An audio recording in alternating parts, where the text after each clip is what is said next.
What better way to do a video on perfectionism than to shoot it on my iPhone in raggedy clothes, having my beard not done randomly anywhere.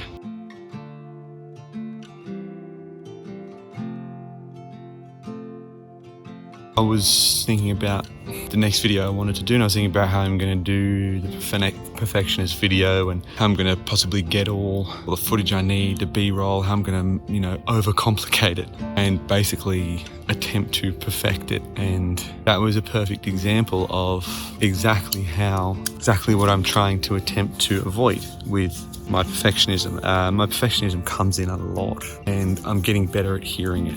And often it's based upon a feeling or a niggling thought that goes, oh, this could be a little bit better. And it's a never ending, especially as an artist, there's a never ending battle between this could be better and this is done. And there's a fine line, and that's up to you to decide. I still, every single project I work on, I still have to decide that myself. The way I parent, the way I'm a friend, a partner, a family member, even to a point where some days I just don't have the energy to make my bed. My computer doesn't have to work perfectly every single day. Premiere doesn't have to not crash every single day. I don't have to shoot every single video on my nice camera. I can shoot it on my phone with my phone's microphone and edit that, and it will sound okay. I don't have to have a perfectly kempt beard every single day. And I'm starting to realize that this isn't necessarily our fault. It's what Jung called the collective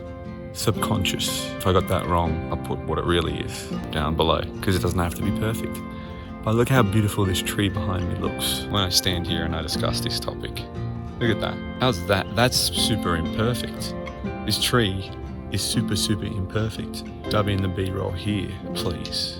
Future Jordan. But it's beautiful. See what I mean? Imperfect but beautiful. What Jung calls the collective subconscious. In the Western world, in most of the world really, from what I understand, we have a collective understanding of perfectionism. And it's a subtle bastard. It's a sneaky one. It's the cause of a lot of interrelational issues. It's the cause of a lot of us not finishing or starting projects. It's a cause of a lot of self-esteem issues. I know it's not assisted my self-esteem, and it gets handed down throughout society, throughout generations. And it's about time we did something about it.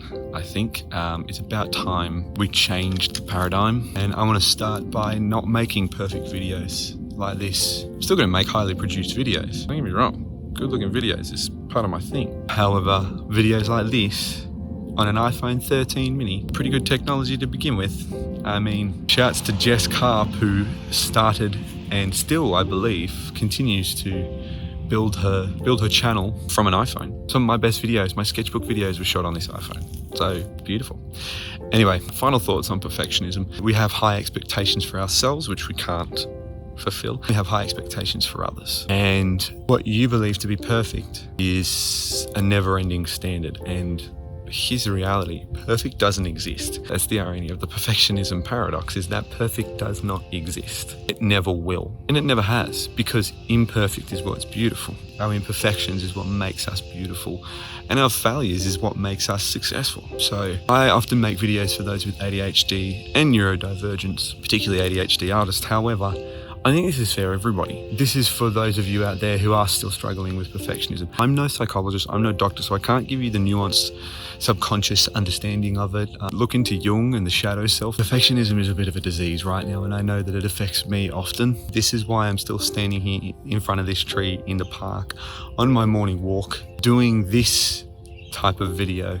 Because what better video to do in an imperfect situation outside of my normal standards and expectations for my own videos than a video on perfectionism. There's no 5 tips on this one. This is not a 5-minute Friday. I will do an extended 5-minute Friday, perhaps, maybe I won't. I'm not sure. However, in conclusion, we need to be kinder to ourselves. We need to be more compassionate. We need to stop allowing those who think that we are imperfect and who can't see those higher standards to cause us to be perfectionists. Become aware, and remember that your awareness is your awareness. Your self-discipline is your self-discipline. It's not anybody else's to take on. And if you are healing and you're working through your perfectionism, it's not up to you to work through other people's perfectionism. You can educate them if they'll listen. That's about it. Have a wonderful day, ladies and gentlemen. Thank you for watching. As always, I've been your host, Jordan T. Mystic. There doesn't even need to be an animation there. I'm not even going to bother. And as always, ladies and gentlemen, have a wonderful week. Stay weird. Bye.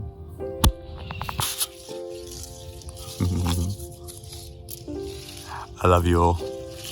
Even though I don't know you all, I love you because you're good enough. Bye.